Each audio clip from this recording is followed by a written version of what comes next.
Hello viewers, welcome to filmi craft. நான் உங்கள் அருண். இந்த எபிசோடில் நம்ம பார்க்க போகிற படம் 2010 ஒரு American black comedy psychological thriller படமாக வெளியான தி பர்ஃபெக்ட் ஹோஸ்ட். இப்போ இந்த படத்துடைய கதை என்ன அப்படிங்கிறத லைட்டாக இங்கே நம்ம பார்த்துடலாம். படத்தில் ஜான் டெய்லர் அப்படின்னு சொல்லி ஒரு நபர் நமக்கு காண்பிக்கப்படுறாப்புல. நம்மால் ஏதோ ஒரு சம்பவத்தை பண்ணிட்டு வந்திருக்காப்புல. இவர் பேசிக்காக ஒரு திருடன் தான். ஏதோ ஒரு சம்பவத்தை பண்ணிட்டு வந்திருக்காப்புல. ஆனால் என்ன பண்ணார் அப்படிங்கிறது அப்போ நமக்கு புரியலை. ஆனால் காலில் அடிபட்டுருக்கு. நம்மளால் நேராக இவருடைய கார் எடுத்துகிட்டு வர்றாப்புல. சரி, ஏதாவது இந்த காலில் இப்படி ப்ளீடிங் ஆகிக்கிட்டே இருக்கே, ஏதாவது ஒரு ஃபஸ்ட் எய்ட் பண்ணுவோம் அப்படிங்கிறதுக்காக நம்மால் நேராக அங்கே இருக்கக்கூடிய ஒரு சின்ன ஸ்டோர் மாதிரி இருக்குது, அங்கே உள்ளே போய் அந்த ட்ரீட்மெண்ட்டுக்கு தேவையான ஒரு சில விஷயங்கள் எடுக்கலாம் அப்படின்னா இவரே ஒரு திருடன். இவர் உள்ளே இருக்க தருணத்தில் திடீர்னு ஒரு பொண்ணு கன்னோட உள்ளே நுழைஞ்சு, நீ அங்கே எவ்வளோ கல்லாப்பட்டியில் காசை வச்சுருக்க, எல்லாத்தையும் எடு அப்படின்னு சொல்லி அந்த ஓனர் மாதிரி ஒருத்தன் கல்லால் நிற்கிறாப்புலையே அந்த ஆள்கிட்ட துப்பாக்கி காமிச்சு பணத்தை கேட்டுட்டு நம்ம கதாநாயகன் வெளியே எட்டி பார்க்குறப்பல, ஓ நீ வேறு இருக்கியா, நீ யாரா, வாடா முதவும் வேலெட்டு கொடு அப்படின்னு சொல்லி ஹீரோவுடைய அந்த வேலெட்டையும் வாங்கிக்கிறது அந்த பொண்ணு. ஆனால் ஹீரோ யார், அவர் எப்படிப்பட்ட அப்பாட்டகரு அப்படிங்கிறது அந்த பொண்ணுக்கு அப்போ தெரியாது.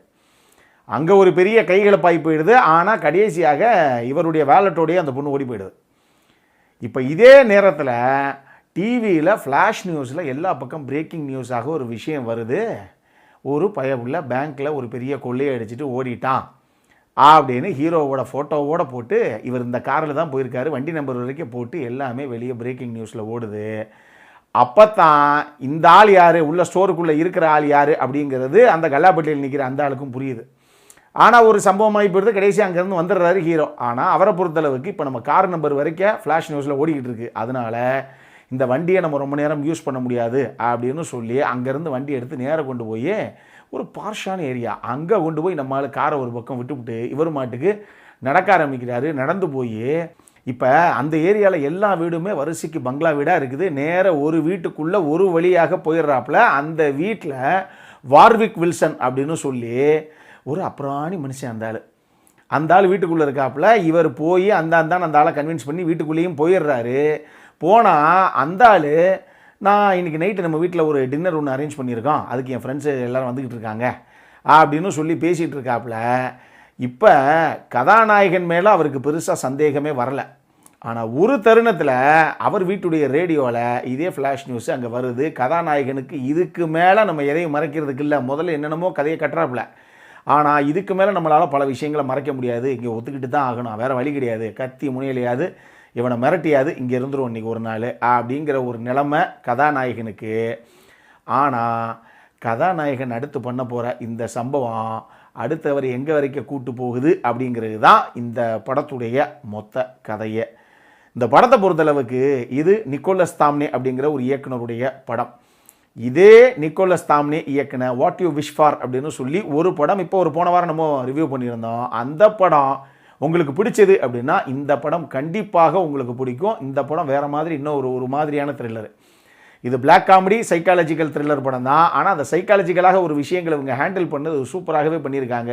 ஏன்னா எப்போ நம்ம என்னமோ ஒன்று பண்ண போய் அது வேறு ஏதோ ஒரு சம்பவத்தில் மாட்டிக்கிட்டோம்ப்பா அப்படிங்கிற மாதிரி ஒரு விஷயம்தான் கதாநாயகனுக்கு நடக்கும். அது அதிகமாக ரிவீல் பண்ண முடியாது. 2 பேர். ஒன்று டேவிட் ஹைட் பியர்ஸ், அவர் தான் அந்த வார்விக் வில்சன், அந்த வீட்டுக்கு பணக்கார வீட்டுக்கு பங்களா வீட்டுக்கு சொந்தக்காரர், உள்ளே இருந்து டின்னருக்கு ரெடி பண்ணிக்கிருந்தாப்புலையே அந்த ஆக்டர்.